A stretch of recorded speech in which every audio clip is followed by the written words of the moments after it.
Bonjour Alt, merci d'accepter de faire un entretien avec nous avec l'Aquarium Ciné Café. Je suis trop content d'être là, donc merci à vous. Je me permets de faire une petite présentation du lieu et de dire pourquoi on t'invite. Déjà, tu es ici à Lyon parce que tu viens pendant le festival On vous ment présenter un film qui s'appelle La Prouge. Exactement. Qui est un film un peu étrange, tu nous en diras un petit peu plus tout à l'heure.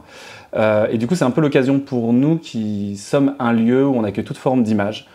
Autant cinématographique puisqu'on a un écran et que c'est un ciné-club, mais aussi des soirées dédiées aux jeux vidéo, des soirées dédiées à la BD, des soirées dédiées aussi à YouTube et à l'image web. Et du coup, ma première question justement, ce serait, pour plonger dans ton univers, c'est comment tu peux nous raconter l'histoire de la chaîne et ce qui t'a motivé un jour à poster ta première vidéo peut-être? Je vais essayer de faire un petit peu court parce que ça vient après des années de doute et d'errance, mais en gros, j'ai lancé ma chaîne à 36 ans, ce qui est tard. Et avant, je me suis beaucoup cherché, j'ai fait du droit d'abord pendant 4 ans, puis je me suis rendu compte que ça m'a pas plu, j'ai aimé débattre, argumenter, mais bon, je me sentais pas de faire du droit. Et pendant ce temps-là, j'ai vraiment réalisé que j'avais une fibre créatrice, voilà, et que j'avais besoin de me tourner vers ça. Mais bon, à 24 piges, après une fac de droit, c'est pas évident, mais je me suis quand même motivé, j'ai passé les beaux-arts. Et là, j'ai eu une révélation sur, ok, ma vie c'est l'art, quelle que soit la forme que ça prendra, je veux créer, quoi. Voilà. Du coup, je passe les beaux-arts, ça se passe bien. Et après, il y a quand même... c'est très bien les beaux-arts, mais soit tu te lances dans une carrière d'artiste, c'est-à-dire t'es prêt à galérer 10 ans en cherchant des galeristes, et c'est tout un parcours qui est très dur et où beaucoup de gens quelque part n'y arrivent pas, donc ça fait très peur, surtout quand tu seras un peu âgé à 29 piges, tu vois. Ça, c'est une carrière à la fois artistique et de réseau aussi. Donc y a tout un en plus, il faut beaucoup réseauter, ce qui est pas facile quand t'es artiste, voilà, bon, donc c'était assez terrorisant, et surtout aux Beaux-Arts, je me suis rendu compte que je voulais créer, mais je suis rentré en peinture, mais je me suis rendu compte que face aux autres peintres qui avaient à côté de moi, j'avais pas ce talent, j'avais pas cette dedication incroyable qu'ils avaient et tout. Et puis du coup, par contre, voilà, j'ai essayé du collage, je me suis formé à Photoshop pendant les Beaux-Arts, puisque du coup, il y avait du matos et qu'il y avait des gens qui savaient faire des choses, donc je me suis un petit peu formé là-dessus. Et en sortant des Beaux-Arts, il y a eu quand même une espèce de grand passage à vide, parce que t'as beau être diplômé des Beaux-Arts à Paris, donc peut-être qu'à New York, dans un buffet, ça fait très chic de dire « Oh, les Beaux-Arts » et tout. Mais en France, on s'en fout complètement. C'est pas diplômant, en vrai, t'es artiste, bah c'est bien. Si t'avais fait la fac d'art en quelque sorte. Bah ouais, et encore peut-être qu'en fac d'art, tu peux après aller vers le professorat, où t'as peut-être un bagage. Nous, on avait un peu de cours, mais tu vois, c'était génial, mais en même temps, tu sors de là, t'es dans le vide, quoi.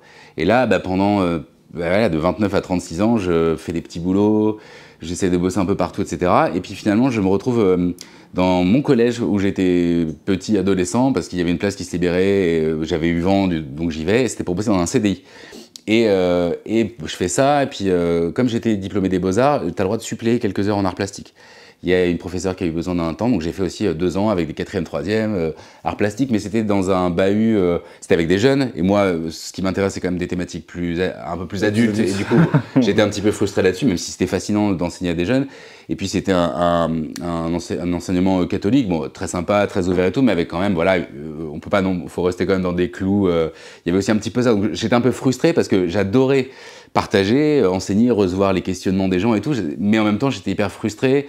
Voilà, donc j'ai essayé de placer le CAPES, parce que tout le monde autour de moi me disait fais quelque chose de ta vie, ce serait bien. Non mais je veux créer, ouais mais tu créeras plus tard dans le week-end si tu veux bien, voilà. Et en attendant, il faut que et c'est très vrai, donc j'ai bossé. Et au CDI, ce qui est génial, c'est que tu peux surveiller des enfants, leur faire chute toutes les 10 minutes et écrire ta première vidéo YouTube. Donc j'ai commencé à écrire mes premières vidéos là, et au tout début, pour être très sincère, je pensais pas être youtubeur, c'était quelque chose que je me figurais même pas. Ça a commencé à exister, mais si tu veux, c'était inaccessible. Moi, mon truc, c'était à l'époque, il y avait les pure players qui se développaient pas mal. Donc, pure player, c'est quand des sites, par exemple, un journal essaie de faire sa version en ligne et que du coup, on essaie de trouver des nouveaux moyens de faire un peu du contenu. Il y a Mademoiselle qui a fait beaucoup ça. Donc, tous les sites. Et moi, comme j'étais allé un peu vers ça, et comme j'étais fan d'horreur et que j'étais un peu débrouillard, je savais monter, faire un peu de voix off, un peu de musique, rien professionnellement, mais tout en amateur plus, quoi, tu vois. Donc, je me suis dit, vas-y, envoie des trucs. Et ma première vidéo, qui s'appelle Le meilleur des monstres. Salut tout le monde et bienvenue dans Alt 236. Pour cette première émission, on va traiter d'un concept qui nous parle à tous, les monstres. C'était pour envoyer à Mad Movies, qu'à l'époque je lisais depuis longtemps, et ils avaient un site, et je me suis dit, je pourrais leur faire des pastilles sur des monstres, sur l'horreur. Je me dis, allez, envoie-leur un truc, ça parle des monstres, tu montes ta voix, tu montes la musique que tu fais, tu montes ton montage. Puis j'ai trouvé un nom parce qu'il fallait un peu faire un petit branding, enfin j'aime pas ce mot-là, mais j'allais pas mettre Quentin Bouéton, tu vois. Donc je me suis dit, vas-y, Alt 236 c'est cool, c'est le symbole infini, c'est le raccourci clavier du symbole infini, en tout cas à l'époque avant que ça change. Ah mince. Ouais, c'est un Y avec un accent, maintenant c'est un peu nul, mais bon c'est pas grave, ça fait partie de la mythologie. Et du coup, comme toutes les choses de ma vie pendant ces 10 années, j'ai pas osé l'envoyer. Parce que c'est un truc aussi dont je parle pas, c'est que j'ai fait énormément de projets de chambre. Ce que j'appelle les projets de chambre, c'est des trucs où tu donnes toute ta vie pendant 6 mois, et puis tu le finis presque, et au moment de l'envoyer, tu te démoralises. Parce que tu t'es fatigué, t'es tout seul, donc en fait, t'as que des doutes qui arrivent aux personnes qui l'apprennent. Mais ça défonce, continue, c'est trop bien. Donc en fait, voilà. Heureusement, ma femme était là, elle m'encourageait et tout, mais bon, tu vois. Puis t'arrives près de 40 ans, enfin, il y a un truc qui est vraiment un peu en mode. Au tout début, je me dis, mais tu fais peut-être encore plus n'importe quoi qu'avant, tu vois, mais en même temps, il y a aussi un truc où je suis fier, c'est que toutes ces années-là, j'avais une force en moi, un truc de dire je veux faire ça, je veux faire ça, je veux faire ça, et ben, au final, ça a payé, et là où j'ai eu de la chance incroyable, c'est que je foire mon CAPES avec 6 de moyenne, alors que je pensais que c'était pas dégueulasse, tu vois, donc ça m'a fait une espèce de grosse, tu vois. Bon, alors que je pense que j'aurais pu être un bon prof, mais bizarrement, au lieu de me démoraliser, ça m'a un peu en mode, bon, ben, ils veulent pas de moi, c'est pas grave. Donc du coup, j'ai continué à cravacher, à écrire mes petites vidéos. Et en fait, après cette première vidéo qui était censée être envoyée à Bad Movies, là, j'ai eu une révélation. C'est-à-dire que, ok, je l'ai pas envoyée, mais j'ai trouvé ce que j'aimais faire. Et ça a résolu un problème que j'avais depuis très longtemps. C'est que moi, je veux créer, mais j'arrive pas à me résoudre de dire, bah, je vais écrire. Moi, je veux créer. Et créer, en fait, c'est ce que je défends comme idée. C'est que tu peux, une fois que tu as compris, entre guillemets, des grands mécanismes de la création, il faut pas beaucoup de travail pour aller vers un nouveau médium. C'est-à-dire que moi, je fais du texte, de la vidéo et tout, mais si demain j'ai envie de me mettre à faire du point de croix, j'en ai fait quand j'étais en 5e, mais ça fait longtemps que je n'ai pas fait. Je sais que si tu me donnes 6 mois, je peux essayer de faire un truc original au point de croix. Je vais d'abord apprendre la technicité, parce que voilà, mais avoir des goûts, les influences, qu'est-ce que tu veux faire, quel discours tu veux tenir, bah ça, quelque part, c'est commun à enfin, c'est ce que je défends en tout cas. Du coup, j'avais cette espèce de fièvre de dire, attends, je vais écrire un roman, puis j'ai écrit 150 pages, et puis je l'abandonne parce que je suis nul, tu vois. Attends, mais je fais de la musique, je vais faire un album avec un pote, et puis baf, non, on n'a pas le courage d'envoyer. Tu vois, c'était ça ma vie, quoi. Et là, en fait, en envoyant ce truc-là, j'arrive enfin à finir un truc, et j'ai fait avec des potes toute ma vie, parce que je voulais bosser en groupe et tout. Et là, c'est le premier truc que je fais tout seul en me disant, en fait, peut-être que la clé, c'est de t'arrêter que sur toi, et de pas attendre des autres. J'avais eu un peu des déconvenus, des potes avec qui on faisait des trucs, et puis ils ont dû partir parce qu'on était tous en galère de thunes, et puis qu'il y avait un job à Strasbourg, bah tu te casses à Strasbourg, quoi. Donc du coup, toi, tu te retrouves en mode, ok, j'ai 36 ans, j'ai plus rien, qu'est-ce que je fais, quoi. Et je veux créer, j'ai une énergie de malade, et je déprime parce que je m'épuise, en fait. Du coup, je fais cette vidéo, j'ai cette révélation de dire, en fait, mon truc, c'est ma valeur, elle apparaît quand je mets toutes les choses où je suis un peu moyennement bon ensemble. C'est-à-dire que là, du coup, je fais ma musique, il y a ma voix off, il y a mes images, il y a ma façon de penser, il y a mon écriture. Tout ça pris à part, moi, c'est ce que je considère, c'est pas incroyable. Et mis ensemble, je veux pas dire que c'est incroyable, mais mis ensemble, il y a un truc, une espèce d'alchimie qui fait que j'arrive à y voir un intérêt. Là où avant, je me défonçais tout seul, tu vois. Et là, je me dis, bah, vas-y, crois-y, envoie-le. Il y avait aussi cet acte de... je me suis longtemps dit que, tu vois, le truc le plus courageux que j'avais fait, c'était de poster la première, en fait.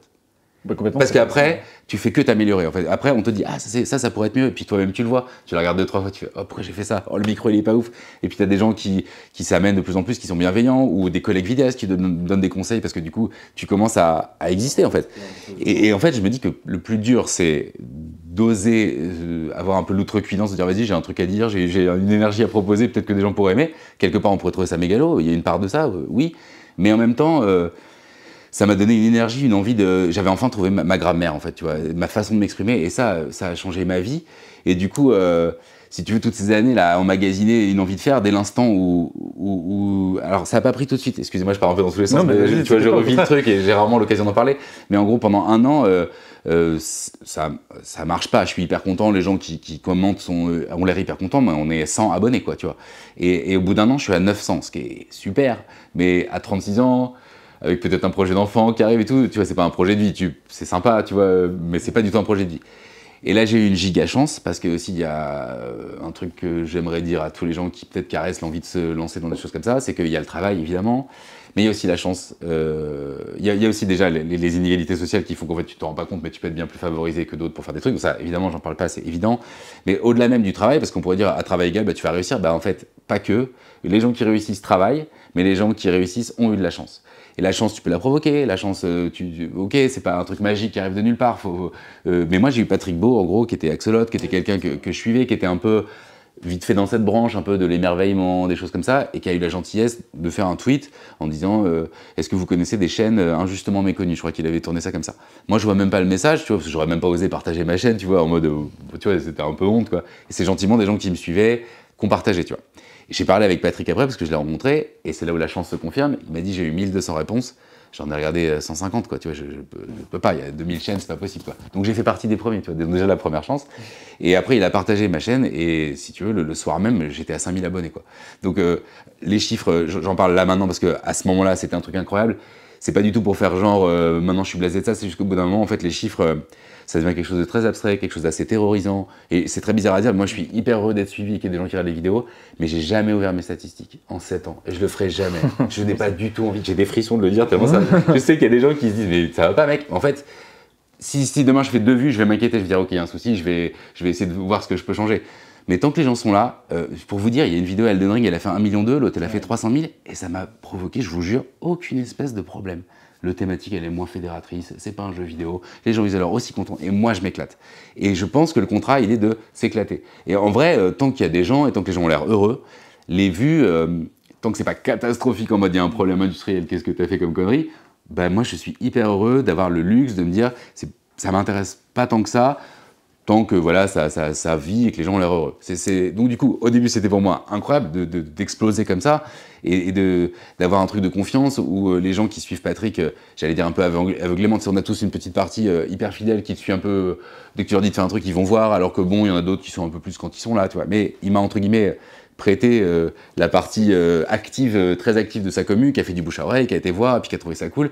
Puis moi, ça m'a donné une espèce de, non seulement d'avoir une reconnaissance de quelqu'un que j'aimais bien et que je pensais même pas pouvoir atteindre, et puis au-delà de ça, de dire, putain, peut-être que là, c'est la première fois de ta vie où tu as trouvé un truc où peut-être tu te gourres pas, quoi. Du coup, tu dis que tu regardes pas tes chiffres, qu'il y a un truc mis à distance. Est-ce que tu penses pas aussi que c'est ta position d'artiste qui fait que tu es avant tout là pour créer, du coup, pour faire un contenu qui te plaît? Et d'ailleurs, dans la vidéo, la page blanche que tu fais, qui, du coup, je trouve résume beaucoup ta démarche, je me permets de te citer à l'intérieur parce que je trouve qu'il y a un moment, il y a... J'espère que je vais valider ce que j'ai dit. Non, tu parles de Jérôme Bosch, ouais. Qui est un artiste qui est le peintre qui a éveillé la fascination. Tu dis, il a allumé en moi la flamme de l'étrange et du fantastique pour le grotesque et l'infernal. Je suis depuis l'enfance dans une fascination totale devant l'œuvre de Hieronymus van Aken, plus connu sous le nom de Jérôme Bosch, au point d'en faire le second prénom de mon fils. Je voulais transmettre dans une partie cachée de son identité le nom de l'artiste qui a changé ma vie, qui a allumé en moi la flamme pour l'étrange et le fantastique, pour le grotesque et l'infernal. Et est-ce que tu penses que c'est une bonne définition de ce que tu partages, du coup cet amour de l'art, et du coup en quelque sorte, dans ces vidéos-là, tu as trouvé ta patte, c'est partager cet amour de l'art? Ouais, complètement, et je pense même que Bosch, il était représentatif de quelques... En fait, c'est marrant parce que c'est ma maman, mes parents sont adorables, ils sont très sérieux, tu vois, on regarde pas la télé, on va faire du sport, enfin ils ont essayé de nous donner une éducation catholique soft, mais catholique, tu vois, donc il y avait une espèce de sagesse, tu vois, à la maison, et puis ma maman, elle aimait bien les tableaux classiques, donc tu vois, elle lisait de la littérature, elle était prof, tu vois, donc... Et du coup, elle m'a emmené voir Bosch comme un truc cher à son cœur, tu vois. Et j'ai été, entre guillemets, eux qui me protégeaient beaucoup de l'horreur, entre guillemets. Enfin, j'ai jamais vu le moindre Schwarzy ni rien, tu vois. On était très protégés, quoi. Du coup, je me trouve face aux enfers, tu vois. En plus, fait par Bosch, donc avec quelque chose de... Il y a vraiment, pour moi, c'est pas par hasard si les surréalistes l'ont redécouvert en disant, en fait, il avait déjà posé des choses dans lesquelles on se retrouve, entre guillemets. Du coup, moi, je sens un surréalisme que j'avais jamais vu avant dans la peinture classique. Je vois des monstres, en fait. Et des monstres avec... qui ont l'air perclus de symbolisme, il y a un truc malsain en même temps magnifique. C'est la première fois où je me trouve face à cette vibration de c'est horrible et je trouve ça incroyable. Et puis en plus c'est ma mère qui me le montre en disant ça c'est magique. Alors que j'ai envie de dire, mais quelque part ça fit pas avec quelque part le côté hyper safe de un peu tout. Puis on vivait à la campagne, même pas en ville, donc il y avait un truc quand même un peu... Et là, du coup, de voir ça, ça m'a un peu retourné. Et puis c'est vraiment après, à 16 ans, où là, je découvre mon premier film d'horreur après une répète avec des potes. Et c'est Massacre à la tronçonneuse en plus. Donc là, ça me retourne.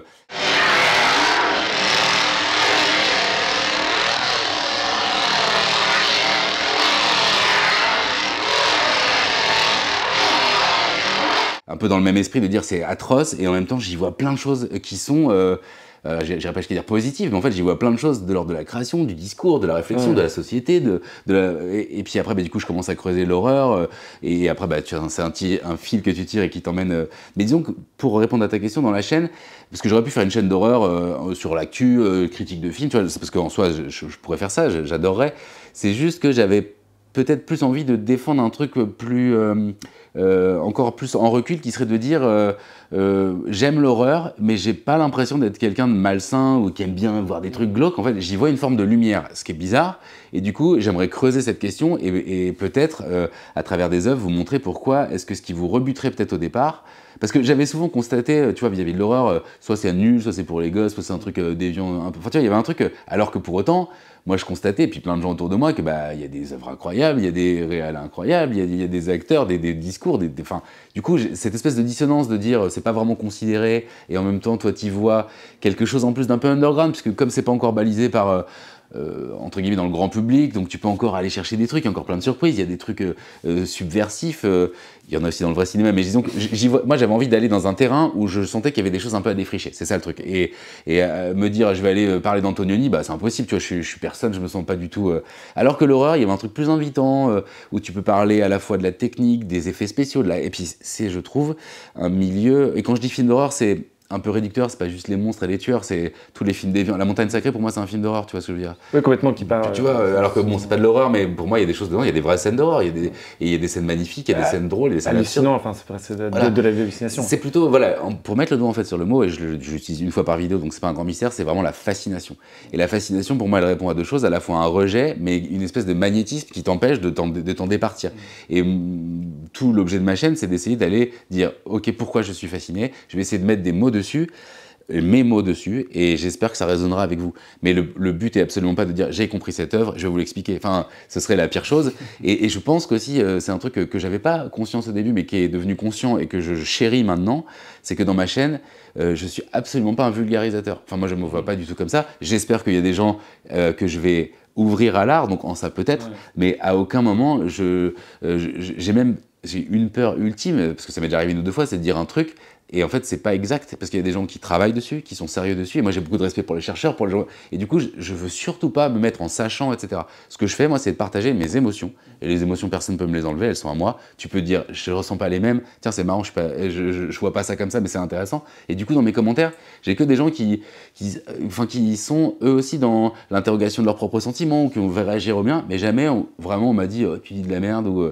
En fait, comme c'est de l'ordre, je ressens, je pense que, on dirait, ça me rappelle ceci, j'ai l'impression qu'on transmet quand même des choses, que des gens peuvent apprendre des choses, ils apprennent de, finalement, ta façon de voir les choses, et le seul but, c'est de peut-être les inviter à eux, travailler leur façon de les voir, et leur dire, regardez, je suis pas en train de vous faire un cours magistral sur le cinéma, je vous dis juste, tiens, ça rappelle quand dans l'enfance on avait ça, ou tiens, ce tableau, je le mets à côté, et ça me fait une émotion, et à aucun moment je vais dire, alors oui, sa composition est ouf, il est sur un fumato, alors même qu'il y a des gens qui le font et que c'est passionnant, mais moi je me sens pas du tout capable de faire ça, et je voudrais pas faire preuve d'ultra-crépidarianisme en étant sur tous les sujets, en disant, bah oui, ça c'est... Non, en fait, et j'espère que les gens...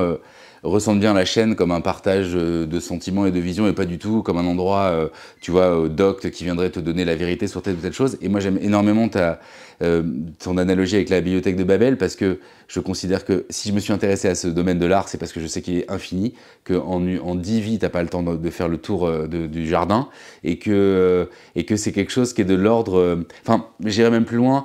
Tu vois, je souffre beaucoup de l'état du monde et de l'humanité, c'est plein de trucs compliqués, mais s'il y a bien un truc que je chéris et qui est pour moi le vrai mystère de notre humanité, c'est l'art. C'est pourquoi est-ce qu'on peut consacrer nos vies à un truc qui ne correspond pas aux besoins vitaux, entre guillemets, tu vois, ça te donne pas plus chaud, ça te nourrit pas, ça te paye pas, mais ça te fait vivre. Moi, je sais pas, ça donne un sens à tout. C'est marrant que tu dises que ça te fait... Parce que moi, ça me fait pareil, ça me fait l'effet de la peur de la fin du monde, et que ça, c'est des questions qui sont très présentes aujourd'hui, tout le temps. Tu peux pas les nier, sinon tu fermes les yeux, quoi, tu vois.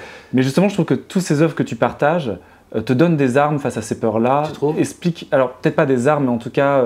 ouais, peut-être un recul ou une forme de... C'est ça. J'aimerais peut-être... Surtout, tu parles de Berserk, cette fin du monde, cette grandiloquence, tu parles de grotesque, on vit dans un monde qui est de plus en plus grotesque, de plus en plus effrayant, où mais un peu, nature est effrayante. Je sais pas si c'est même, ce serait bien de le dire, mais j'essaye d'extraire une forme de beauté là-dedans, à mon niveau, moi, tu vois, et justement, cette idée d'aller chercher dans l'horreur la beauté, c'est peut-être une façon de se protéger de l'horreur qu'on subit pour essayer d'y voir, mettre une forme de distance et de se dire, malgré tout, si on prend le recul, il y a aussi de la beauté là-dedans, ça dit des choses sur ce qu'on est, ça montre la complexité. Enfin, tu vois, parce que si je reste juste devant le truc, en fait, moi, je suis sensible dans le mauvais sens du terme, c'est-à-dire que ça m'atteint et sans me créer de richesse, c'est juste, je suis déprimé, tu vois, en fait.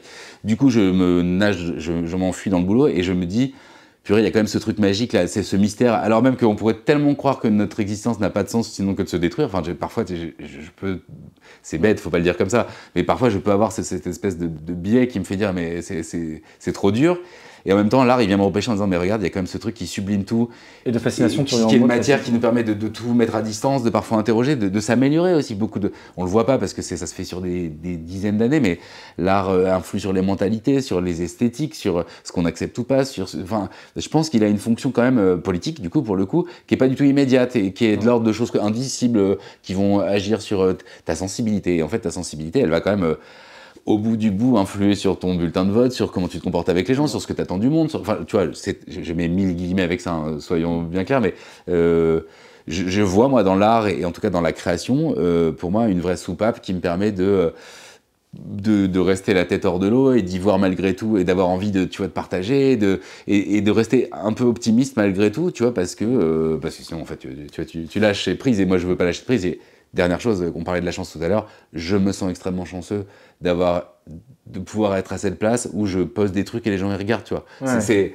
Tu vois, partages ta passion. Ça vaut tous les chiffres. Je mets pas de pub sur YouTube, j'ai pas fait de partenariat parce que, entre guillemets, mon rêve c'est de durer le plus longtemps possible, pas de faire de l'argent, tu vois ce que je veux dire. Alors oui, je suis soutenu sur Tipeee et c'est essentiel et heureusement qu'il y a des gens, tu vois, qui font l'effort de dire, je veux que tu continues, je t'aide, donc ça c'est... Mais dès l'instant où j'ai eu ça, moi je me suis dit, je veux rien de plus, je veux juste continuer le plus longtemps possible, que vous soyez content et que moi je m'éclate, tu vois. Tu vois, ma femme, elle gagne bien sa vie, enfin, j'ai pas besoin de plus d'argent, donc je suis hyper heureux de ça, mais ça n'arrive pas du tout à la cheville de... moi, chaque vidéo que je poste, au moment où je la poste, 6 mois après c'est autre chose, mais au moment où je la poste, j'en suis content, tu vois, j'ai regardé chaque seconde, je la valide, je ressens ce que je dis, je veux que ça touche les gens et c'est sincère, tu vois. Après, je regarde pas trop mes vidéos parce que, tu vois, j'aime bien aller de l'avant et puis c'est toujours dur de se re-regarder, tu vois que les défauts, tout ça. Du coup, je voulais te poser la question parce qu'effectivement, la belle notoriété qu'il y a, c'est que la Maison des Feuilles, une réédition qui a beaucoup marché. Est-ce que la réédition est due de ton fait quand la vidéo est sortie ou est-ce que c'était déjà en cours? Non, pas du tout. C'est assez marrant comme histoire. En 2 mots, c'est que moi, je fais un petit tweet d'annonce pour dire je vais faire la Maison des Feuilles. Mais ce qui m'embêtait, c'est que à cette époque-là, ça faisait presque 10 ans que c'était pas réédité. Les anciens volumes coûtaient très cher. Et c'est toujours un peu embêtant de dire il y a plein de gens qui vont voir un truc et en fait, il y a quasiment personne qui va pouvoir le lire. Donc c'était un peu frustrant. Et en même temps, je me dis, il y a peut-être moyen de parler d'un truc que plein de gens n'ont pas accès, l'histoire est dingue, il y a plein de thématiques qui me fascinent, etc. Donc je commence à le faire en me disant, c'est un peu frustrant, mais tant pis, je vais essayer de donner le plus à manger aux gens, de leur partager, etc. Et en fait, juste après mon tweet, quelqu'un me fait « Ah, trop marrant, il y a une maison d'édition qui est en train de se lancer dans l'édition. » Du coup, moi, j'ai dit « Génial, ça veut dire que les gens pourront l'acheter à un prix raisonnable dans une version à jour et tout, c'est trop cool. Et surtout, je vais appeler l'éditeur pour que il me donne son manuscrit, que je puisse faire la plus belle vidéo possible, parce que moi j'avais une vieille édition, les photocopies étaient pas belles, enfin je voulais un beau produit, je voulais zoomer dedans, parce qu'il y a vraiment des mots que je voulais mettre en avant, il y a toute une architecture dans le livre visuel qui est très picturale, qui est très chouette, et du coup avec mes pages ça faisait un peu cheap, j'étais déçu.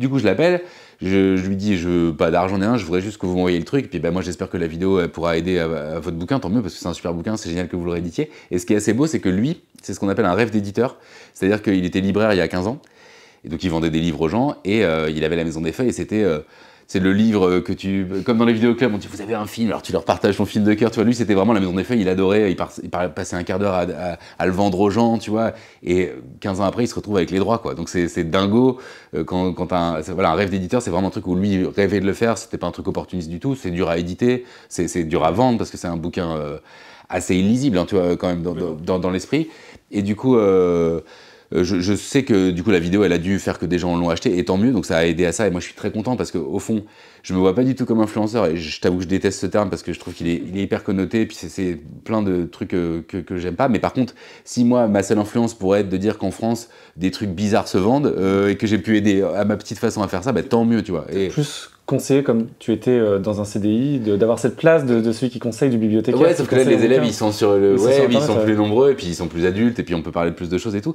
Mais c'est vrai qu'il y avait ça et du coup c'est surtout je pense la vidéo de Feldup, lui il a sorti sa vidéo sur myhouse.wad qui parle de la Maison des Feuilles et le lendemain de sa vidéo la Maison des Feuilles était numéro 1 sur Amazon, donc tu vois c'est aussi grosse force de frappe. Après il m'a dit l'éditeur que grâce à la vidéo il avait pu rééditer et tout, donc c'était hyper gentil de me le dire, mais encore une fois moi c'était pas du tout ce que je cherchais. Après, avec le recul, je suis hyper content si ce livre tu vois, pour les éditeurs, ils ont dû se dire what the fuck, ce truc de 700 pages illisible, il en a vendu je sais pas combien, tu vois, et juste parce que des gens, sans même de partenariat, tu vois, c'est ça qui est beau, c'est qu'on fait du paiement, on voulait en parler parce que le truc nous fascinait, il y avait des trucs qui collaient à notre chaîne, mais à aucun moment, moi j'aurais voulu, tu vois, faire un partenariat avec ça m'intéresse pas, et puis quelque part ça biaise mon avis, moi je veux pouvoir dire, si un truc j'aime pas, je veux pouvoir le dire, tu vois, alors que dès que t'es dans un rapport avec un donneur d'ordre, bah du coup il veut voir certains trucs, tu vois, il va vouloir regarder tes stats et tout, moi ça m'angoisse, je veux pas du tout ça, mais je voulais des belles pages, et puis bah lui, c'était gagnant-gagnant pour lui, tu vois, d'avoir quelqu'un qui parle gratos de ton bouquin en passant 1h30 à dire c'est génial, bah c'est cool pour lui, tu vois, et ça aurait été bête de sa part. C'est un bel argument commercial.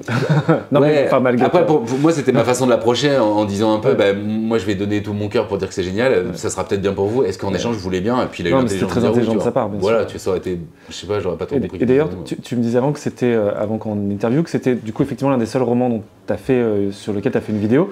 Et le rapport à l'étrange revient vachement en fait sur Internet. Tu parles de Feldup, effectivement, vous êtes deux youtubeurs qui mettent très en avant l'étrange.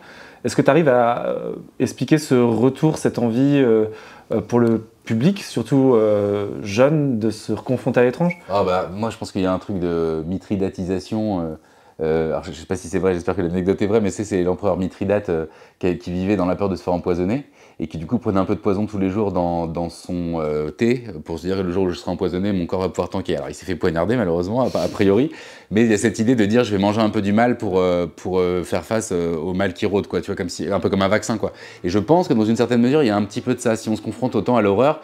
Et je pense que Feldup comme moi, on a un petit truc en commun, c'est que on n'est pas du tout dans le on va vous faire bader, tu vois. Enfin, moi j'essaie d'avoir une voix hyper chaleureuse, je mets des musiques douces, tu vois, je fais pas de jumpscare. Et lui, même s'il montre des trucs atroces, il arrive à analyser, à montrer, même quand il trouve que c'est edgy pour rien, il le dit. Tu vois, il y a un truc comme ça qui est, je pense, de avoir un espèce de guide entre guillemets qui te dit on va aller voir des trucs gore, mais faites-nous confiance, on va vous emmener dans ce que ça a d'intéressant, on va y aller doucement. Enfin, je pense qu'il y a un truc de cet ordre-là et qu'au fond, bah de toute façon, on est tous fascinés par le cadavre au bord de la route, c'est une première donnée, c'est triste ou pas, mais c'est comme ça. Et je pense qu'on a tous envie d'aller se confronter à quelque chose qui est choquant, à quelque chose qui va nous tester nos limites, tout ça. Alors, c'est sain, c'est malsain, il y a des gens qui aiment ça, qui aiment pas ça, et ça divise. Mais pour les gens qui rentrent dedans, je pense qu'il y a vraiment cette idée de... Je pense pas que ce soit des gens qui aiment le glauque et qui se complaisent, c'est des gens qui sont fascinés, en fait. Et c'est des milieux où la fascination, elle est... C'est des ressorts différents chez nous, parce que moi je parle plus d'œuvres, lui parle plus de création internet, qui du coup sont... et je suis même très fasciné par ce qu'il fait, c'est génial, parce que c'est plus vivant, c'est plus labyrinthique, il y a un truc du réel, ou de, tu vois, et qui est en train de se passer maintenant. Moi je parle souvent d'œuvres qui sont déjà sorties et tout, donc... mais je pense qu'on a ça en commun, d'emmener vers des choses sombres, mais avec une... Alors, j'aime pas ce mot de bienveillance qui a été tué depuis Samuel Etienne, mais comment dire... c'est plutôt, voilà, le faire sans envie de choquer ou de faire mal, mais plutôt de dire, d'essayer de convaincre. La lanterne dans les ténèbres. Enfin, ouais, et puis surtout qu'il y a des choses, en fait, une fois qu'on passe ce truc et qu'on rentre dans le truc analytique de dire ce sont des choses qui sont créées et donc qui dépendent de processus artistiques, sensibles, qui essaient de dire des choses, bah du coup, à ce moment-là, tu as une prise qui est autre que de dire je suis terrifié. Et le drame, c'est qu'une fois que tu mets le doigt là-dedans, je pense qu'on t'en redemande et que tu vois, et c'est pour ça. C'est marrant parce que tu parles de Beksinski, tu as fait une grosse vidéo sur Beksinski, et justement, l'un des trucs qui m'avait beaucoup marqué, c'est que tu dis que c'était quelqu'un de très simple, par exemple, qui était très drôle, surtout aussi. On le voit en interview, il a l'air de beaucoup sourire et tout. Et je trouve qu'il y a qui en même temps a eu une vie hyper hardcore et qui n'a pas été un mec super surtout non plus, tu vois. Et ça, malheureusement, je l'aborde pas, mais pour tout vous dire, en fait, je ferai sans doute pas cette vidéo sur Beksinski aujourd'hui pareil, et ce serait dommage. Mais je t'explique pourquoi. Parce qu'en fait, au moment où je commence à... Moi, je connaissais Beksinski par ses œuvres, mais je connaissais pas le personnage, et je commence à juste lire quelques interviews et tout, et il y a un premier truc qui me marque direct, c'est qu'il voulait absolument pas qu'on analyse ses œuvres de façon académique. Il n'a nommé aucune de ses œuvres, il s'est pointé à aucun vernissage de sa life. C'est-à-dire le mec voulait juste faire ses trucs, vous en parlez pas, ça te plaît, tu le prends. Mais donc il avait un rapport comme ça de dire ma plus grande détestation serait qu'on analyse mes œuvres. Du coup, moi je me suis dit, oh là, je vais essayer de respecter, c'est bizarre, mais je voudrais respecter sa façon d'approcher les choses. Et du coup, c'est ça qui m'a convaincu de dire, je vais faire un voyage. Et je vais pas analyser ses œuvres en disant, oh, regardez, si on met ça à côté, ça va être la guerre qu'il avait. J'aurais pu faire un truc un peu analytique, de essayer de comprendre pourquoi il fait ça. Ouais, voilà. Et du coup, en fait, ça m'intéressait pas. Et surtout, lui, il avait l'air de pas vouloir de ça. Donc je me disais, ce serait un peu irrespectueux.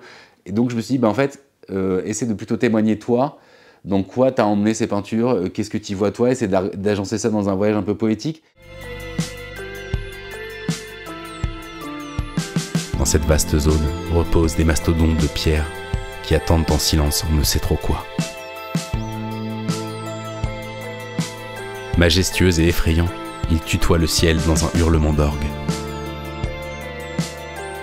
En s'approchant, on remarque que leur structure semble plus faite d'os que de pierre, comme si la chair et le sang, ayant permis de les bâtir, avaient disparu en même temps que les hommes.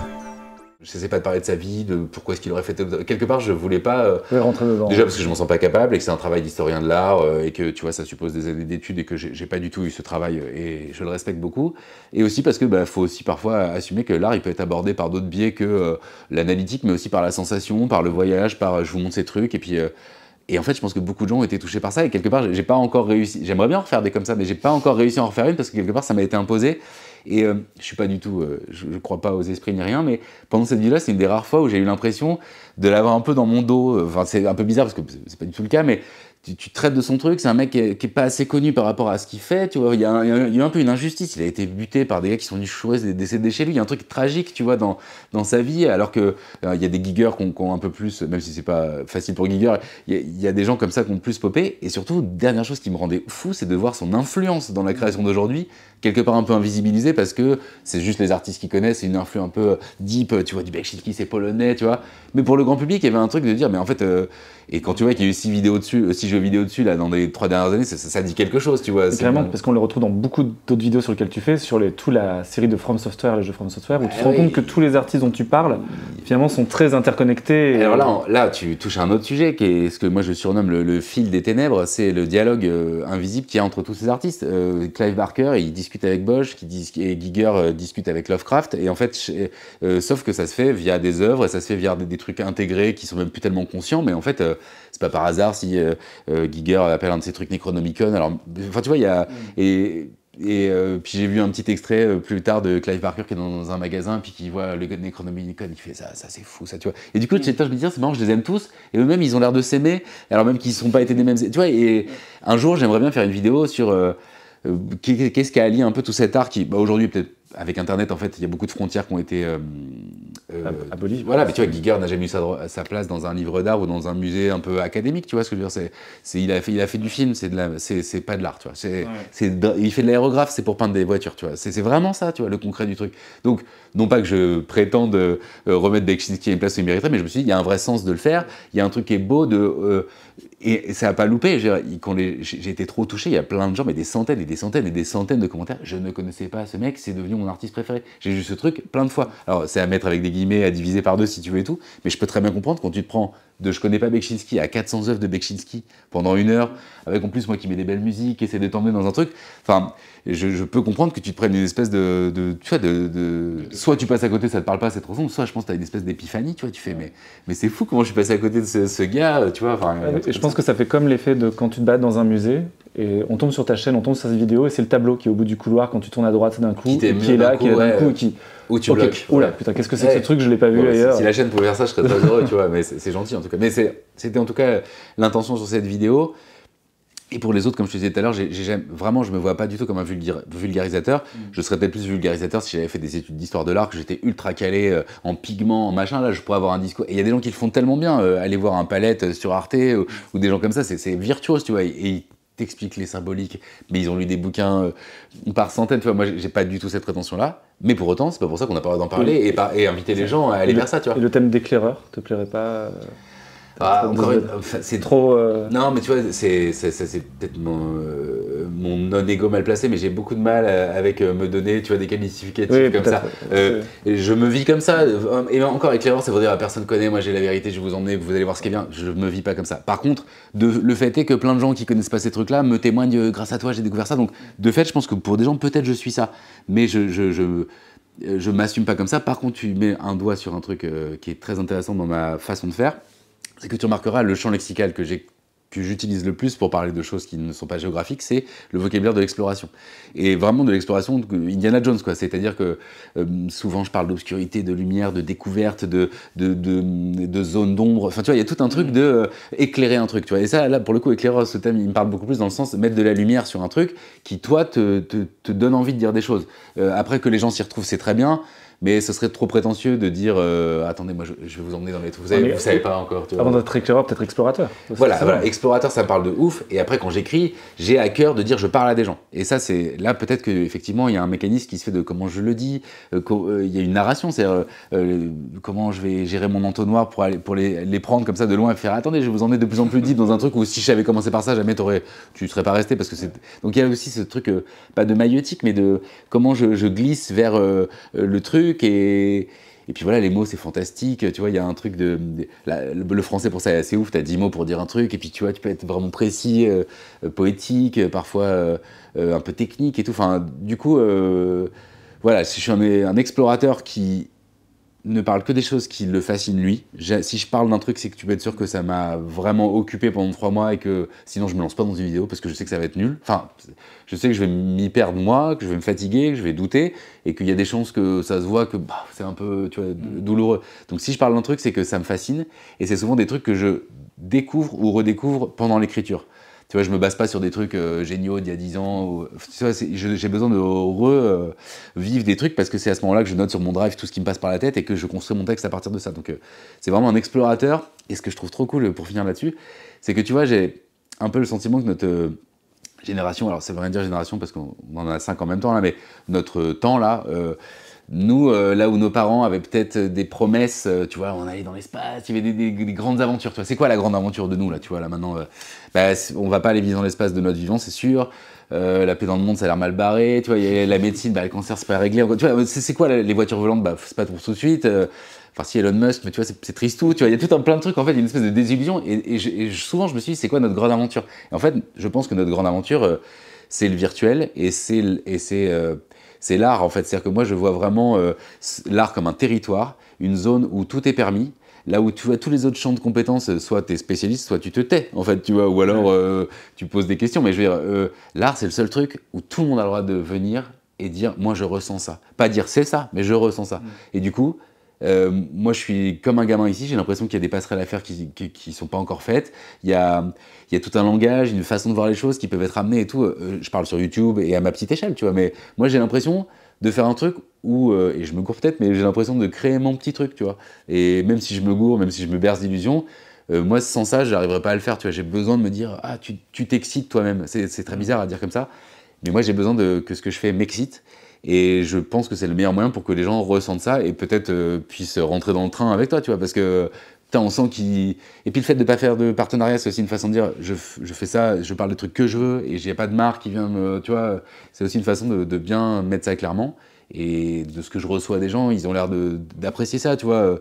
Si Alt, il se lance dans un truc, on sait pas où on va, mais on lui fait... Enfin, j'ai un peu ça, tu vois, je mets même des titres pas trop parlants. L'art de la soustraction, ça pourrait paraître 1000 trucs, tu vois ce que je veux dire. Bon, ça parle de jeux vidéo, mais il y a un peu ce truc de dire...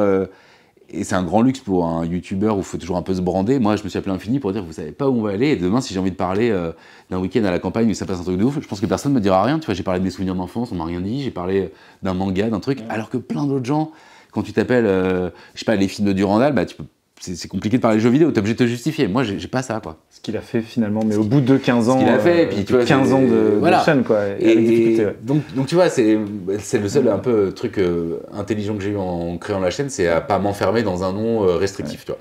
Et parce qu'on parle beaucoup d'images, mais donc tu explores l'image, mais pas que, parce que tes vidéos parlent d'images, mais c'est toujours accompagné de déjà ta voix, mais surtout aussi de ta musique, parce que c'est toi qui composes ta musique, c'est vraiment...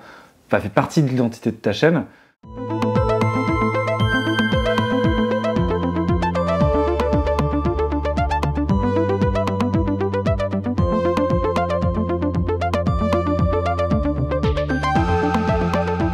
Tout à l'heure, tu disais que du coup, tu as essayé, en tant qu'artiste, de voguer sur plein de terrains différents. Ah, j'ai commencé par la musique, même. Mais par la musique, et du coup, c'est quelque chose qui revient. Tu as fait un album qui s'appelle Léviathan. Ouais, il y en a deux même. On en a eu un autre, Anémoïa, qui est sorti il y a 1 an. Mais ouais. Alors, pour t'expliquer en 2 mots, moi, j'ai commencé par la musique, c'est-à-dire que je suis né en 1980, donc j'avais 14 ans quand Kurt Cobain s'est tué, donc je vous laisse imaginer les effets que ça peut avoir sur quelqu'un qui était à fond dans le grunge à ce moment-là. Du coup, il a vraiment changé ma vie. Enfin, ça fait vraiment un peu triste à dire comme ça, mais moi je pense sincèrement qu'il y a beaucoup plus d'artistes qui ont changé ma vie que des politiques, tu vois. J'ai découvert Aphex Twin, ça a changé ma life, j'ai découvert Radiohead, ça m'a... Tu vois, des gens qui te montrent, regarde, on peut faire ça, ils le font et tout le monde a l'air d'aimer. Ça ouvre des portes, tu vois, c'est des trucs de dingue. Et moi, c'est Kurt Cobain, le grunge et tout, j'ai eu ma première guitare, et là, j'ai pas appris la musique pour faire les morceaux de j'ai commencé direct à faire mes trucs nuls, mais à faire mes trucs. Donc depuis mes 16 ans où j'ai une guitare, je fais mes compos. Et puis j'ai eu des groupes avec toujours ce problème de sortir des choses, mais j'ai eu des groupes de rock et j'ai même arrêté mes études pour faire de la musique pendant un temps. Enfin, tu vois, ça a été un projet. À 20 piges, je voulais être rockstar, quoi. Puis évidemment, ça a été une espèce d'échec cuisant monumental. Mais j'ai eu un ordi après où là j'ai découvert la MAO et je me dis attends, je peux faire ça tout seul maintenant, et avec du coup mes petits donc des synthés, des machins, et en fait j'ai commencé à faire mes petits trucs et c'est un peu par hasard. Au moment où j'ai lancé ma chaîne, je me suis dit, bon, j'ai le choix de me faire flag mes vidéos en prenant des musiques des autres où j'ai mes morceaux qui valent ce qu'ils valent, mais au moins c'est les miens, tu vois. Donc je les ai mis un peu par nécessité, j'ai pas de thunes et je veux pas que ma vidéo se fasse flag. Et très vite, j'ai compris qu'en fait, c'était incroyable d'avoir la main sur cette partie plus indicible parce que moi je suis persuadé que si je te raconte un truc et que je mets telle ou telle musique derrière, tu n'entendras pas la même chose. Et ça, en fait, on te le dit jamais, puis la musique, quelque part, si tu la remarques, c'est que ça va pas, tu vois. C'est que quelque part, elle vient te perturber dans le flow de... Donc moi, il y a un peu un jeu c'est des musiques de fond, un peu d'ambiance, mais en même temps, il y a de la mélodie, c'est assez mélancolique.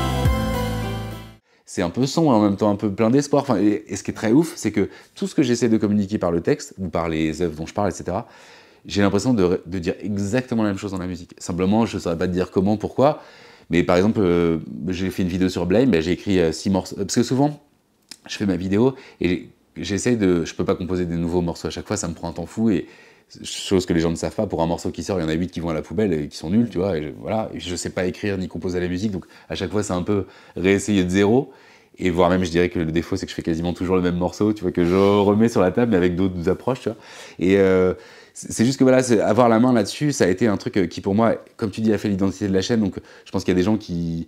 sans même trop le savoir, c'est un truc qu'ils avaient aussi un peu envie de retrouver, cette ambiance un peu mystique, un peu douce, et ça me permet de parler de choses horribles, mais en même temps d'arriver avec un tapis sonore qui est plus cosmique, tu vois, un peu... Puis la musique, ça réussit à traduire, à communiquer des choses vraiment de l'ordre de l'indicible, tu vois. Moi, je peux chialer à cause d'une musique, je peux être... j'ai envie de taper, je peux avoir envie de tout casser à cause d'une musique, tu vois, c'est vraiment un truc qui est quand même assez dingue, tu vois, de se dire, ça agit sur mon moral, tu vois, et du coup, d'avoir cet outil-là... sachant qu'en plus, t'as la musique, t'as les images, t'as le texte et tout, voilà. Et dernière petite chose pour finir là-dessus, parce que je m'en fais souvent la remarque, et tu vois, par exemple, la vidéo sur la soustraction qui vient de sortir. Quand j'ai écrit, je vais être très sincère, quand j'ai écrit le texte, il y a eu plein de moments où je me suis dit, mais c'est naze, et qui ça va intéresser? C'est pas de la fausse modestie, je vous jure que c'est vrai, parce que quand tu lis ton texte, t'es dans la galère de ton drive, là t'es dans ta chambre, il y a personne pour te relire, ce mot-là il va pas, et puis le lendemain t'y vas, puis il y a des trucs qui font que t'arrives pas à avancer comme... Tu vois, en fait au moment où t'écris le texte, t'es pas du tout dans le mood, je sors une vidéo, t'es dans le cambouis de oh putain, ouah, et ça je le mets où, tu vois, donc il y a un truc qui est hyper dur, et plusieurs fois je me suis dit putain, j'ai presque douté à la sortir, tu vois, je me dis bon, mais il y a des gens qui font du game design, ça se trouve tu dis de la merde, plein de trucs comme ça. Et puis après, j'ai appris à ne plus m'écouter sur ces points-là, tu vois, tais-toi, fais, tu vois. Et après, t'arrives au moment d'enregistrer la voix off, ce qui est le pire moment, parce que vous avez peut-être l'impression que j'ai une belle voix et que je fais des trucs. Là, la dernière vidéo, elle fait 1h10, c'est 4h36 d'enregistrement de voix. Avec des petits bruits de bouche, le mot va pas, je le refais. Et du coup, donc, j'enregistre, et c'est un patchwork que je redécoupe. Et en fait, comme j'arrive à reprononcer mes phrases exactement pareil, et que j'enlève les bruits de respiration entre les trucs, mes phrases, c'est souvent 8 phrases, mis en une. Donc tant mieux si vous l'entendez pas, mais du coup, c'est pas du tout, horrible. Dans ce moment-là, je suis... En plus, t'étais enrhumé, ça, il faut attendre le lendemain pour... C'est horrible, quoi, tu vois. Donc, tu fais un vrai travail de montage son qui est assez dantesque. C'est ça. Le travail de recherche. Ça, c'est chiant, parce que t'es vraiment dans ton texte dont t'es pas sûr, t'as enregistré ta voix off, tu trouves que t'es mou, machin et tout, et là, tu découvres ton truc, t'es dans le mal, et tu te dis, bon, ok. Et après, ce que je fais, moi, c'est que je pose, avant de mettre la moindre image dans le banc de montage, c'est je pose la voix et les musiques. C'est-à-dire que quelque part, il faudrait que ça puisse être écouté en podcast. Et si j'arrive à écouter la voix et la musique, que tout se fasse bien, les morceaux correspondent bien, ils s'arrêtent au bon moment, il y a des coupures pour mettre en emphase des trucs. Donc il y a ce jeu vraiment d'écriture sonore et vocale avant même de poser la moindre image. Et après, je vais chercher les illustrations, etc. Puis après, tu fais un peu zoomer, tu mets des trucs et tout. Et c'est seulement au moment où tu Tu sais, ta vidéo est à 80% montée et que tu regardes un truc, tu fais ok, j'aime bien en fait. Et c'est horrible, il n'y a que ce moment final où tout est ensemble, tu vois, ça va un peu deviens spectateur de ton propre travail. Non, ouais, en tout cas où je me dis ok, c'est ok, je comprends ce que je voulais dire, je comprends vers quel truc esthétique je voulais emmener. Et là, je trouve qu'enfin ça marche. Les gens aimeront pas, c'est encore d'autres questions. Mais là, j'avais des doutes horribles au moment de ce moment où c'est pas complet. En fait, dès l'instant où tout s'agence, tu fais ok, je retrouve ce que je voulais faire. C'est pas pour ça que c'est bien, mais au moins j'en suis content et j'ai plus ce rapport un peu déceptif à dire parce que tu vois, après 7 ans, j'ai appris à me faire confiance et c'est pour ça que je m'écoute plus, tu vois. J'en ai fait écrit des vidéos que j'ai abandonnées en cours de route en disant non, ça va pas intéresser des gens. Du coup, je suis rempli de doutes et je le montre pas, vous voyez que le côté ça sort et c'est top.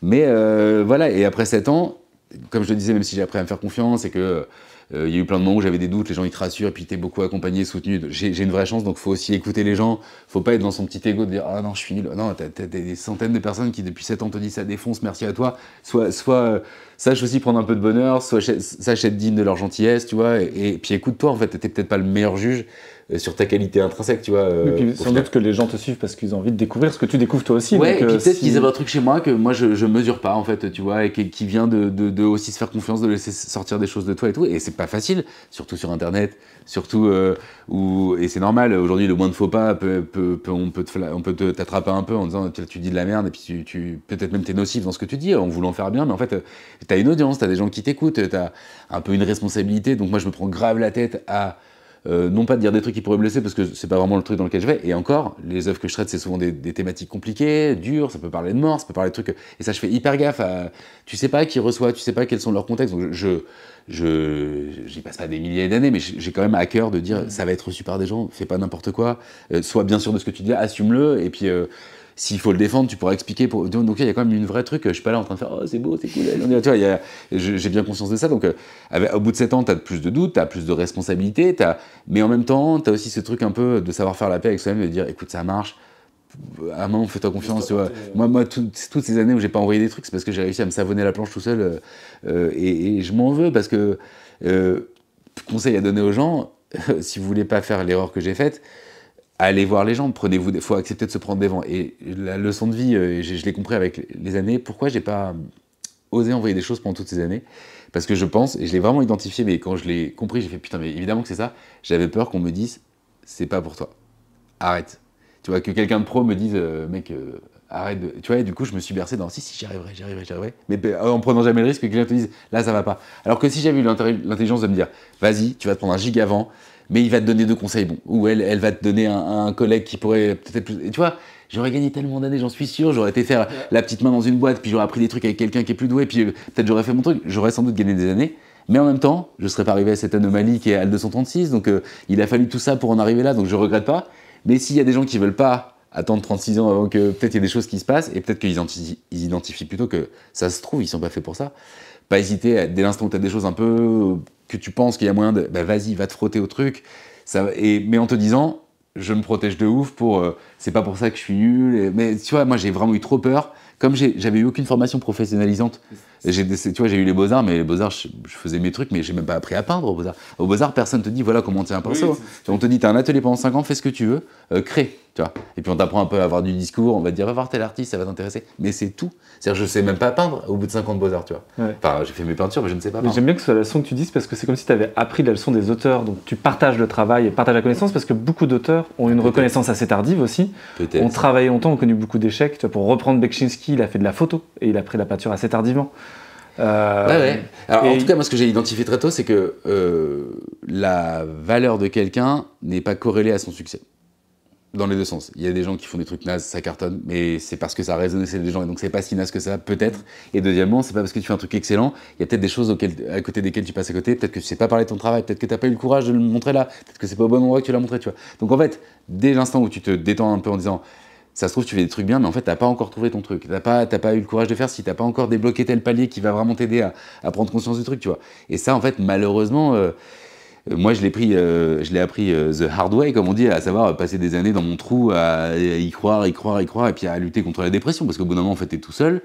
Rien ne te protège de l'idée que t'es potentiellement une merde qui se berce d'illusions, mais c'est horrible à dire, mais faut... Oui, à un moment, tu vois, si ça avait pas marché, j'ai souvent des frissons de me dire...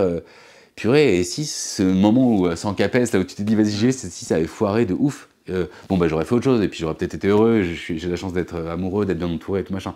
Mais, tu vois, j'ai un peu un frisson de dire, waouh, si ça avait pas marché, j'ai eu tellement de chance, mon gars, tu vois. Parce que moi, une des choses qui m'intéresse le plus, c'est dans ton travail de recherche. Parce que, du coup, tu as un énorme travail de recherche d'images, et pour ceux qui, à ce moment-là, regardaient notre interview, n'ont toujours pas vu tes vidéos, ce qui serait très étrange, mais qu'il faut qu'ils foncent. Mais surtout, il y a un énorme travail de recherche qui est passionnant dans toutes tes vidéos. Comment tu fais? Combien tu as de disques durs pour héberger tout ça? Et c'est surtout, est-ce que, du coup, j'imagine que c'est un travail que tu affectionnes beaucoup, ou alors est-ce que c'est douloureux de passer autant de temps à nous trouver autant d'images? Non, la douleur, c'est écrire, même si j'adore ça, mais c'est très douloureux parce que tu es tout seul et que tu es plein de doutes. Le pire moment, c'est l'enregistrement de la voix off, et après, le plaisir commence. Enfin, le vrai plaisir est chercher des images. Alors là où ça peut être dur, c'est que parfois, comme je monte pas ma tête, j'ai une obligation d'illustrer tout. Du coup, la dernière vidéo, elle était avec des jeux vidéo, donc j'ai pu mettre de la vidéo, des petites séquences qui durent un peu longtemps, du mouvement. Mais moi, d'habitude, c'est des images fixes, parce que j'ai peur de me faire flag si je veux mettre des extraits de films. Je l'ai fait une fois pour l'Histoire sans fin dans la vidéo Dark Souls. Je me suis mangé 8 pubs de la Warner sur ma vidéo, tu vois. Bon, c'est un peu démoralisant pour 30 secondes, tu vois. Donc du coup, je mets très peu de films, ou alors je mets des photogrammes, tu vois, pour pas avoir de problème de... Je pense à la vidéo sur les cartes Magic, où le travail a dû être aussi... Ah ouais, c'était vénère Magic. Depuis la première édition, le jeu a tout de même subi quelques mutations. Magic va revêtir un nouvel apparat à partir de l'édition Mirrodin, en octobre 2003. Ce qui va changer, c'est la frame, le cadre qui entoure la carte. On distingue donc parfois Magic en deux aires distinctes, en parlant de Old Frame ou de New Frame. Et comme souvent avec les objets de collection, le vintage dégage un charme tout particulier. Mais j'ai un peu ce problème de vouloir me lancer à chaque fois dans des trucs qui me dépassent, hein, avec le côté un peu défi, c'est pas bien de le faire, bah vas-y j'y vais, tu vois, bon ce qui est un peu une connerie, à chaque fois j'ai une montée dans la montagne, je me dis mais qu'est-ce qui t'a pris, puis après t'arrives en haut, tu dis allez c'est bon, t'as bien fait, t'as tenu et tout, mais c'est vrai qu'il y a un moment je me dis souvent mais qu'est-ce qui t'a pris, c'est sans fin en fait, tu vois, et souvent j'accepte de dire ok dans la vidéo je vais faire comprendre aux gens que j'ai pas pu aller au bout, en fait c'est pas possible. Mais pour les photos, ce qui est assez fou c'est que du coup comme je monte pas ma tête, je dois illustrer tous les propos. Quand c'est simple, je parle d'une œuvre, je parle d'un truc précis, tu vas le chercher, c'est simple. Mais il y a plein de moments où t'as des choses un peu abstraites, des choses de l'ordre de l'analyse esthétique. Et là, bah, faut trouver une image. Et là, c'est pas facile. Du coup, c'est là où ça prend le plus de temps parce que concrètement, parfois, pour 3 secondes de vidéo, c'est-à-dire le temps où le truc, je peux passer une demi-heure à chercher une image. Et d'autres fois, je trouve un pool de 15 images qui sont dingues, vas-y, ça part direct, c'est trop bien.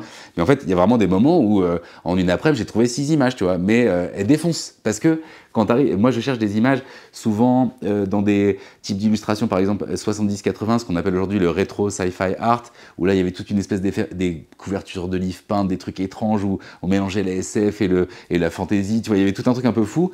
Et puis aussi, là, récemment, le truc où je vais le plus, c'est Internet Archive, archive.org, qui est un site libriste qui scanne beaucoup de livres notamment. Du coup, je vais chercher énormément je tape des mots-clés, souvent en anglais, puis après tu précises tes recherches avec tes mots-clés, tu vois, ok, ils l'appellent comme ça sur leur site, je repasse par ces mots-clés. Donc il y a vraiment un truc d'enquête en fait que j'adore, moi, enquête d'image, tu vois, où je cherche ce truc. Je l'ai trouvé, parce que aussi, la dernière onglet, c'est qu'une fois que tu as trouvé l'image, il faut la trouver en bonne qualité. Parce que c'est bien ton 200 pixels par 200 pixels, j'ai ce que je veux, simplement c'est irregardable. Et moi je sais qu'il y a des gens qui regardent sur grand écran, et surtout, comme les vidéos restent entre guillemets à vie, moi je veux que ce soit beau à regarder. Je sais qu'il y a des gens qui regardent sur des télés un peu grandes, donc tu vois, si ça pixelise à mort, c'est triste tout, tu vois, et puis ça rend pas hommage aux artistes, enfin tu vois, il y a toutes des problématiques, ça prend beaucoup de temps. Mais c'est une petite fierté un peu invisible, donc je suis heureux que tu m'en parles, ça veut dire que tu y es sensible, c'est cool, mais vraiment je veux que les gens aient un vrai plaisir à se laisser un peu porter par des images souvent qu'on voit pas trop, parce que je vais chercher dans des trucs un peu plus vieux, par exemple, celles sur les peintres plutôt contemporains. Est-ce que par exemple tu as contacté les artistes, certains artistes ou pas, pour récupérer certaines? Parce que je pense que tu les mets bien en valeur. Tout est en ligne, et puis c'est un peu horrible, mais je suis un peu intimidé, souvent j'ai peur de les embêter, ou j'ai peur qu'ils disent non, et en même temps ça me ferait chier qu'ils disent non parce que je veux en dire que du bien. Donc tu vois, je suis un peu... Mais tu vois, il y a eu un cas particulier dans ma vidéo sur les BD là. Il y a une artiste qui s'appelle Miran Kim qui a fait deux BD sur Hellraiser que je trouve incroyables et qui en fait sont jamais sorties. Je les ai trouvées sur un site d'auctions, tu vois, de vente en ligne. Donc je les ai découpées, partagées. Il y a même pas les bulles, donc tu vois, j'essaie d'un peu de voir l'histoire et tout. Et à la fin, elle en a jamais parlé nulle part. Je me dis, 2 trucs incroyables qui n'ont pas été édités, il y a dû y avoir un souci. Tu vois, j'avais pas envie de remettre un truc chez elle, donc j'ai dit c'est magnifique, bravo à elle, mais j'ai pas senti d'aller la voir et lui peut-être faire ressortir un truc un peu dur d'il y a 15 ans où en fait ça s'est mal passé, on n'a pas fait son truc alors qu'elle a obviously bossé 2 mois dessus, tu vois, voire plus. Donc il y a aussi un peu une pudeur des artistes, et en même temps, d'autres fois, pour l'île des morts, je suis tombé sur un site incroyable d'un gars qui a collecté des trucs, et je l'ai retrouvé aux States et tout, et puis j'ai fait la vidéo avec lui, tu vois, en mode, parce qu'il y avait un personnage, un truc un peu d'enquête. C'est en cherchant des images de ces toiles que je vais plonger pour de bon dans le gouffre que cachait l'île des morts. En cliquant sur un lien où était archivée l'une des peintures, je tombe sur un site nommé toteninsel.net. En le parcourant, je suis saisi d'un vertige. Il existe des centaines de versions de l'île des morts. Mon rêve, ce serait de faire des enquêtes. En fait, je voudrais faire des affaires criminelles dans l'art, mais sans crime, tu vois. Je pense qu'il faut plus de vidéos comme l'île des morts, justement. L'île des morts, c'était génial pour ça, de dire, je retrouve la trace d'un gars, ça fait 10 ans qu'il pose plus, est-ce qu'il existe encore? Pourquoi est-ce que t'es fan de ça? Lui-même, il faisait des tableaux, il m'a parlé de son... Il y avait un peu un truc croisé entre ma quête à lui et la sienne, tu vois, le passage de relais entre quelqu'un qui a abandonné ce truc et qui redonne le... Donc, tu vois, c'était hyper beau, et j'aimerais avoir plus de trucs comme ça, ou trouver un peu des mystères de l'art, des trucs pas vus et tout, mais c'est hyper dur à l'heure d'Internet...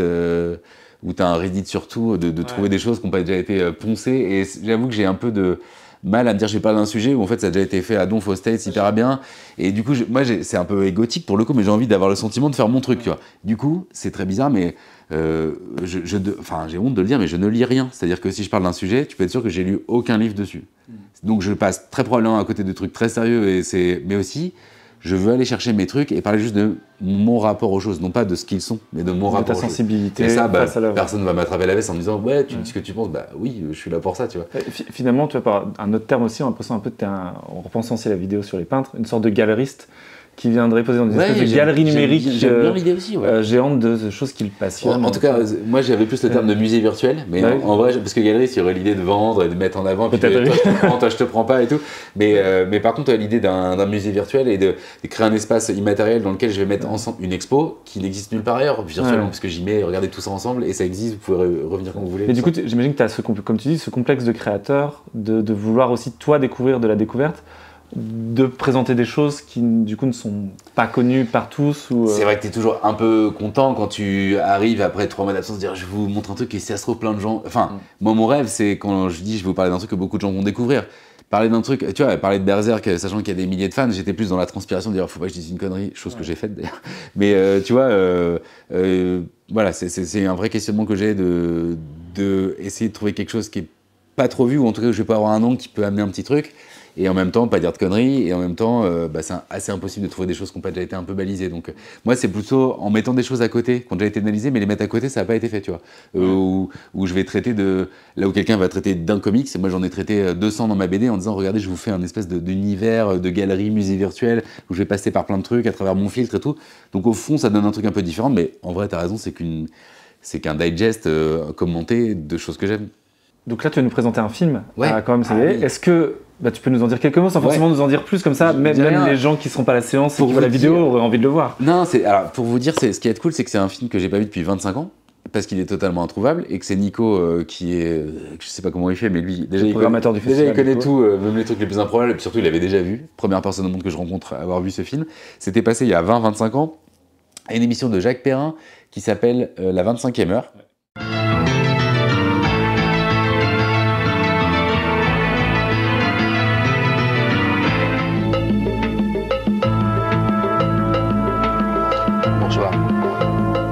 C'est un film étonnant, fascinant, que nous vous proposons ce soir. Il a pour titre « Lape rouge, une bien étrange histoire d'amour ». C'est ce qu'on appelle en tout cas, je ne sais pas si ça a été pensé comme tel, mais c'est ce qu'on appelle un TV hoax, c'est-à-dire quelque chose qui a été diffusé à la télé, qui est mensonger, mais on ne dit pas au public que ce qu'il va regarder est mensonger, on lui dit qu'après.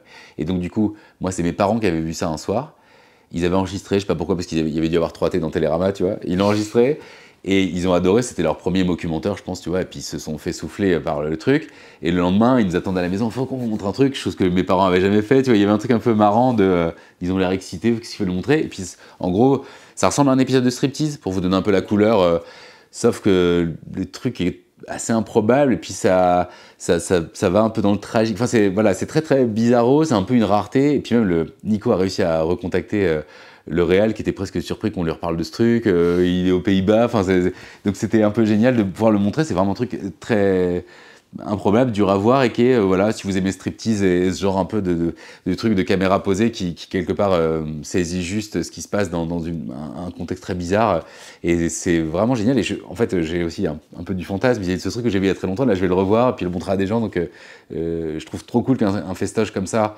qui se targue d'aller chercher des trucs un peu underground, puisse retrouver des films et les montrer à des gens 25 ans après, avec le plaisir des réals qui sont contents qu'on fasse vivre leurs œuvres, et tout, donc c'est trop bien. Et peut-être pour terminer, de nous partager peut-être une découverte, un artiste que tu aimes bien en ce moment, une lecture, un jeu.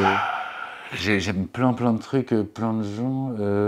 C'est un truc que j'ai fait récemment, c'est une petite reco comme ça, mais il y a un jeu qui est sorti. J'ai été très passionné par les esthétiques liminales, et il y a 3-4 jours en stream, j'ai fait un jeu qui s'appelle Pools, comme les piscines. Et je m'attendais à un truc un peu, parce que bon, les backrooms c'est génial, mais ça peut être souvent un peu, je veux pas du tout être méprisant contre ça, mais c'est souvent fait un peu par des jeunes qui du coup ont une créativité géniale, qui a fait naître ces backrooms, ce qui est ouf, mais où parfois ils sont un peu rattrapés par tiens, on va mettre des petits monstres. Il y a un peu une maladresse et en même temps une génialité liée à quand même un truc qui vit sur le net, qui est très jeune, émergent et tout. Et là, c'est un parti pris que j'ai adoré, qui est de dire on met pas de monstres.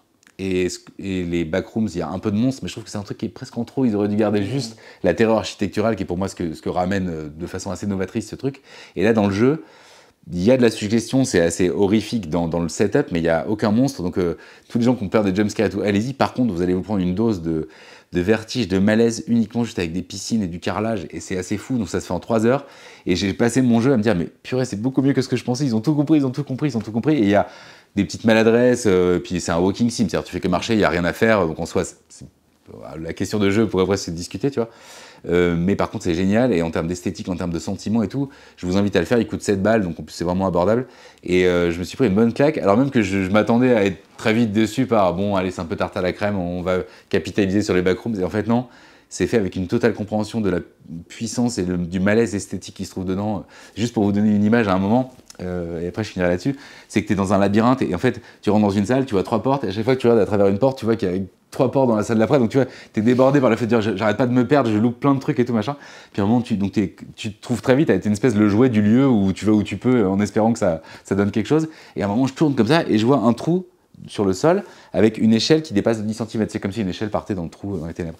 Puis je regarde l'échelle et je re-regarde l'échelle parce qu'en fait j'ai vu des mains qui sont en train juste de tenir le dernier barreau de l'échelle, les bras s'enfoncent dans l'obscurité de l'eau, et la main elle sort juste un moment, elle me fait juste comme ça par là, et elle remet sa main. C'était la... Effectivement... Attendez, donc la sortie... Oh, c'est quoi, il y a une échelle là? Oh, regardez les mains, l'angoisse. Oh, c'est mortel. Oh, c'est mortel. Putain, ils sont trop forts, ils ont tout compris, ils ont tout putain de compris. Oh, c'est génial, putain. On n'est pas dans l'outrance, on n'est pas dans un monstre, on n'est pas dans un uncar, on est dans quelqu'un qui est dans l'eau là, tu sais pas qui c'est, est-ce qu'il te veut du bien, qui c'est, est-ce que c'est toi, tu vois, tout plein de terreur, juste avec un truc très gentil de quelqu'un qui te troussait et qui est lui-même noyé dans l'eau, quoi. C'était terrifiant, et tu vois, tout le jeu est que comme ça, dans des petites idées qui vont dans l'art de la soustraction, tu vois, de dire, en fait, est-ce qu'on peut faire, en vous en montrant moins, en jouant sur la suggestion, sur l'imaginaire, sur des dispositifs, tu vois, un peu inattendus, en fait, il y a un potentiel de terreur que le jeu arrive vachement bien à mettre en scène et à partager.